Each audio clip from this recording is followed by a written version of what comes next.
मित्रों नमस्कार। मैं धनीराम पटेल, एडवोकेट, बिलासपुर, छत्तीसगढ़।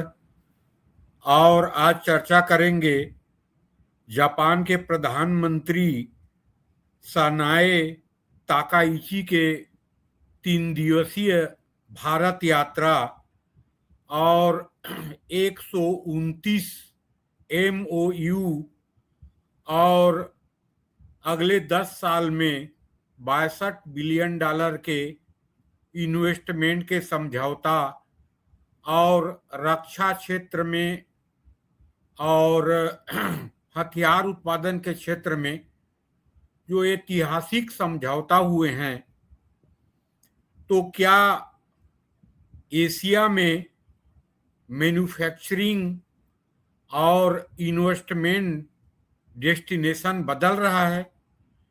क्या चीन के जगह भारत इन्वेस्टमेंट डेस्टिनेशन बन रहा है? चर्चा शुरू करने से पहले आप सबसे आग्रह करूंगा कि मेरे चैनल को कृपया सब्सक्राइब करें। मित्रों,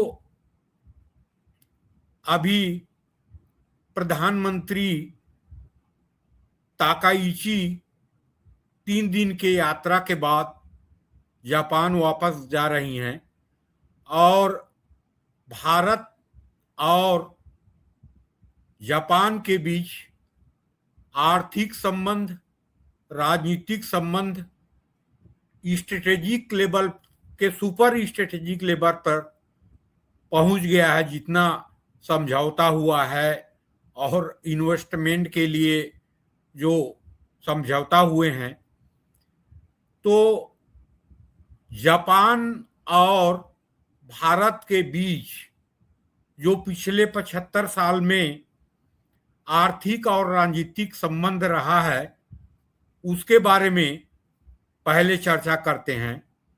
जब भारत स्वतंत्र हुआ है और भारत के राजनीतिक संबंध अच्छे रहे हैं, लेकिन जहां तक आर्थिक संबंध की बात है और इन्वेस्टमेंट की बात है, ये स्वतंत्रता के 40-45 साल तक जब भारत में लाइसेंसी राज था, उदारीकरण नहीं आया था, तब तो जापान ने इन्वेस्ट नहीं किया था। लेकिन 90 के दशक में जब भारत में लिबरलाइजेशन पॉलिसी हुई, तब से लेके आज 50 साल में लगभग जापान ने $43 बिलियन के भारत में इन्वेस्टमेंट किया है। और जापान और भारत के बीच जो व्यापार है, ट्रेड है, वो $27 बिलियन की है। और इस $27 बिलियन में $15 बिलियन जापान सरप्लस में है। मतलब जापान हमको निर्यात अधिक करता है और हमसे आयात कम करता है। और उस वार्षिक व्यापार में $15 बिलियन के जापान को फायदा है। तो पर भी भारत के औद्योगिकरण और तेज विकास में पिछले 40 साल में जो $43 बिलियन इन्वेस्ट किया है जापान ने, वो भी महत्वपूर्ण है। इसके कारण क्या है? तो इसके कारण है कई अंतर्राष्ट्रीय राजनीतिक परिस्थितियां। मैं जो हमेशा बोलता हूं, अंतर्राष्ट्रीय राजनीति में कोई स्थायी दोस्त नहीं होता, कोई स्थायी दुश्मन नहीं होता। नेशनल इंटरेस्ट और जो व्यापारिक लाभ है, उसमें अंतर्राष्ट्रीय संबंध निर्भर करते हैं। तो ये जो अंतर्राष्ट्रीय राजनीतिक घटना की जो बात किया, उसमें है एक चीन और जो जापान के संबंध रहे हैं और जापान के जो इन्वेस्टमेंट रहा है चीन, उसके बारे में चर्चा कर लेते हैं। 80 के दशक में जब चीन ने लिबरलाइजेशन पॉलिसी शुरू किया, तब से लेके आज तक चीन में जापान ने $160 बिलियन का इन्वेस्टमेंट किया है। जैसे भारत में 43 बिलियन, तो $160 बिलियन की।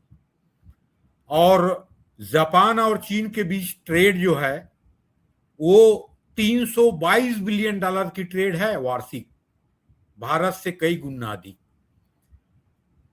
चीन और जापान के बीच जो व्यापार है उसमें भी जापान 5-7 बिलियन के सरप्लस में है। तो आज चीन से विमुख होके या चीन के रहते हुए भारत में आर्थिक संबंध मजबूत क्यों करना चाहता है जापान?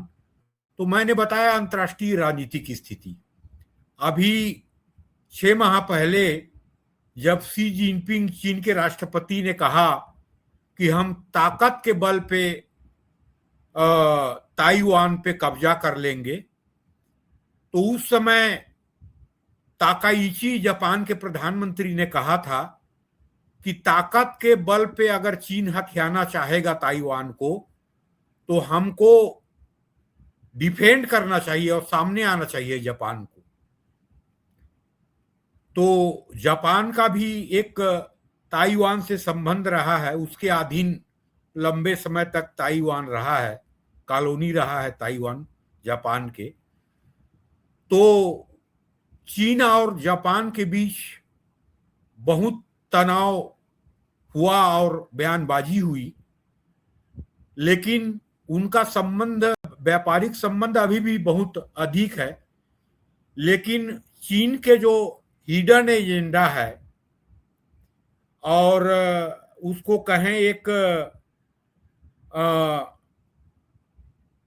जो फाइनेंशियल नीति है और हिडन एजेंडा है उस फाइनेंशियल पॉलिसी के तहत, उसको यूरोप से लेके जापान सभी समझ गए हैं कि भविष्य में हम सब के लिए चीन एक परेशानी का कारण बनने वाला है।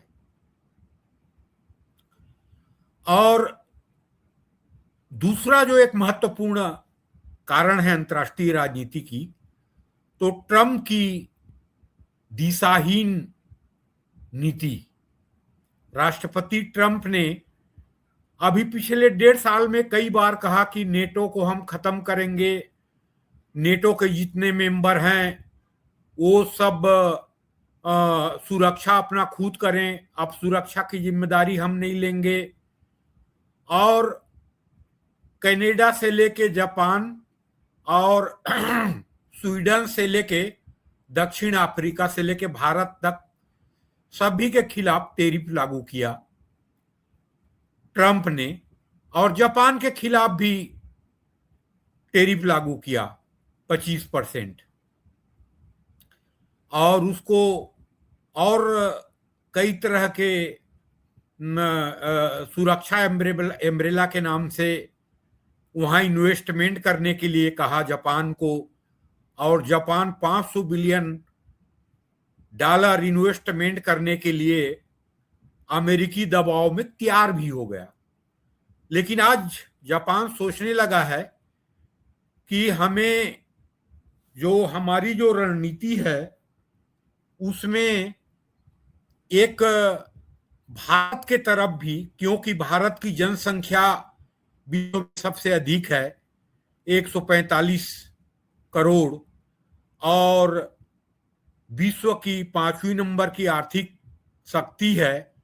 यहाँ सस्ता लेबर है, यहाँ इंफ्रास्ट्रक्चर भी तैयार हो गया है और सब चीजें इन्वेस्टमेंट फ्रेंडली है।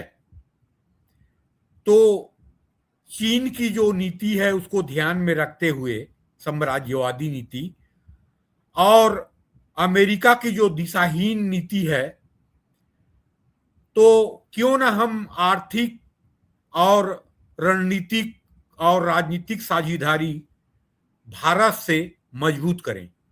इसमें जापान को भी फायदा है और भारत को भी फायदा है। जापान को भी आप उसके जीडीपी को देखेंगे, ग्रोथ रेट को देखेंगे, और जापानी करेंसी ये येन के जो डिवेल्यूएशन हुआ है वैसे भारत का भी हुआ है।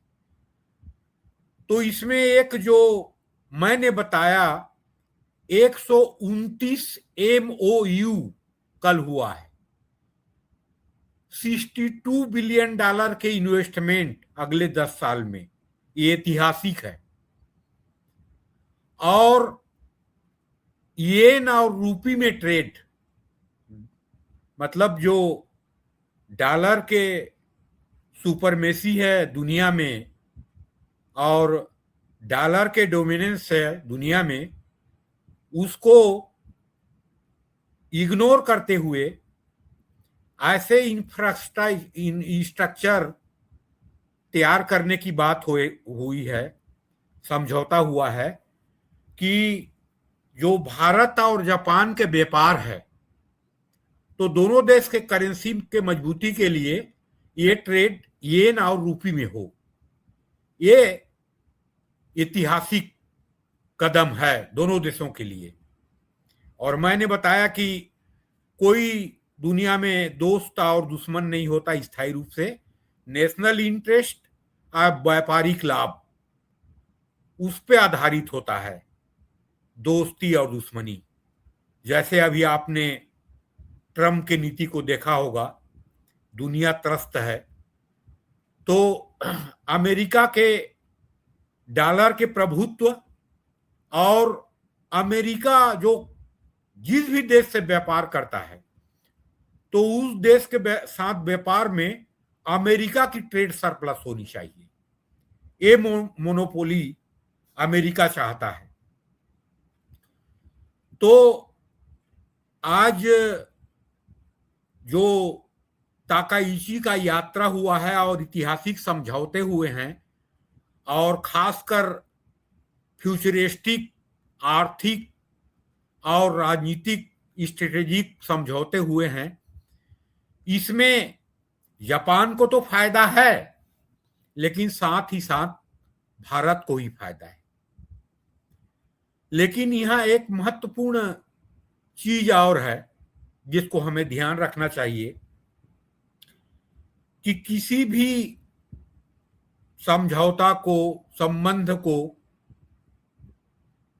जो साइनिंग होती है, तभी से हमारे भारत के मीडिया ऐसे हाइट क्रिएट कर देता है कि जापान हमारा दोस्त है, जापान ने ऐसे कर दिया, और चीन में चिंता हो गई, अमेरिका में चिंता हो गई। ऐसी बात नहीं है। ये आर्थिक, रणनीतिक और व्यापारिक लाभ के समझौते होते हैं। इसमें हमको भी फायदा है, जापान को भी फायदा है। लेकिन इसका मतलब ये नहीं है कि जापान ने चीन से पूरी तरह संबंध खत्म कर दिया है।